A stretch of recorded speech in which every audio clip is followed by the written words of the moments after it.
আসসালামু আলাইকুম বন্ধুরা, আমার চ্যানেলে আপনাদের ওয়েলকাম আছে। তো আজকে আমি বানাবো সরষে ডাঁটা। তো চলো কিভাবে বানাতে হবে একবার রেসিপিটা দেখে নিন।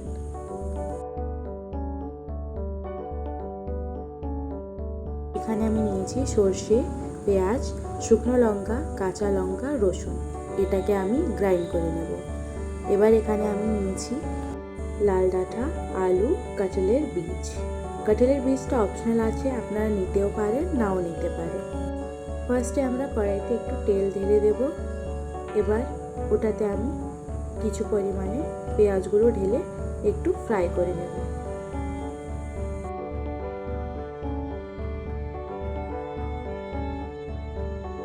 পেঁয়াজগুলো লাল হওয়ার পর আমি এটার মধ্যে কাঁঠালের বীজ, লাল ডাঁটা আর আলু সবগুলো ঢেলে ভালো করে এটাকে ফ্রাই করে নেব। এটার মধ্যে নুন হলুদ দিয়ে 5 মিনিটের জন্য আমরা এটাকে ভালো করে ফ্রাই করে নেব।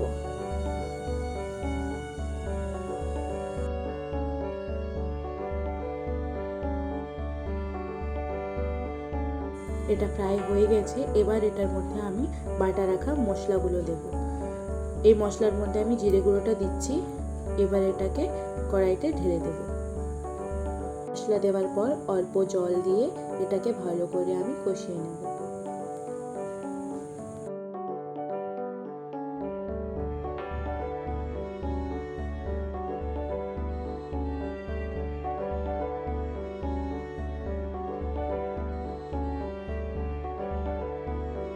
এখানে কষানো প্রায় কমপ্লিট হয়ে গেছে। এবার এটার মধ্যে আমরা জল ঢেলে দেব।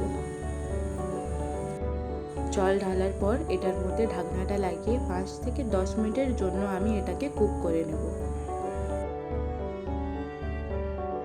সরষে ডাঁটাটা প্রায় কমপ্লিট হয়ে গেছে। আপনারা এরকম বাড়িতে বানিয়ে দেখবেন আর আমাকে কমেন্ট করে জানাবেন যে কেমন হয়েছে।